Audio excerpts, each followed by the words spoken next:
and there were some practical needs trying to be serviced as well when the population was growing and many people were moving into an area.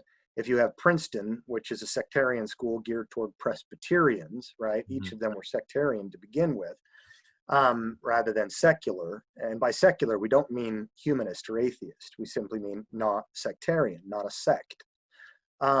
They were trying to service their own people, but the populations were growing. They needed to be servicing more people. Today, we call it the online competition. Everybody's teaching online, so all the other universities are doing it. But people needed jobs. And so the university started adding, technology and other things, and began to shift the focus of the university, which began from the medieval times that theology is the queen of the scientia, the knowledge disciplines, and philosophy, it's handmaiden, right? So you can look at it like a hub with a bunch of spokes, where theology is the hub and the spokes are physics and mathematics and language and history and so forth. So every PhD is a doctorate in philosophy. In the Enlightenment, theology got ripped out and it became atheology. Naturalism became the core hub. That wasn't so yet in America, but it began to take on that light. And that's why all the departments started changing their names too, to not just politics, which was always part of ethics, always, from Parmenides on, up until Kant. Now it's called political science or economic science or psychological sciences, which psychology is the study of the soul.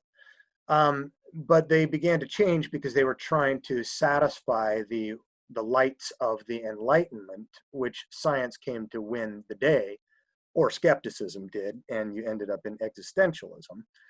But the universities at this time then, they lasted faithfully for about 200 years and really almost up to 250.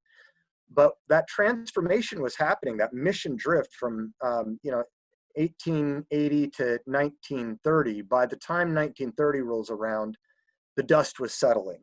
The gig was up, the game was over. It went from what George Marston calls in his book, from Protestant establishment, since virtually every college and university were Protestant at this time, from Protestant establishment to established non-belief. It wasn't atheism, it wasn't Richard Dawkins, it wasn't secular humanism that caused mission drift. It was false philosophy embedded in liberal Protestant theology. And those people who got in key positions began to create drift in those once faithful Christian think tanks. And by 1930, it was over, and you began a series, and during that time, you also saw the shift inside the organizations, pushing the divinity schools off into their own little corners, into theological seminaries, into divinity schools. It was no longer the heart of the university. It was now just a small part of it. And eventually those got taken over as well. And you started the new movements of, from Princeton Theological Seminary to, Westminster, and you started Biola University, the Bible Institute of Los Angeles, Moody Bible, and all of those, in the 20th century. So you had almost a retreat, or maybe a tactical retreat, starting over after phase one. Right. So there's kind of three phenomena here. One is the secularization of the traditional Protestant universities. Then everything sort of splintering into what we might call the modern research sort of university. Everything gets splintered off into separate departments that are then called, this science, that science.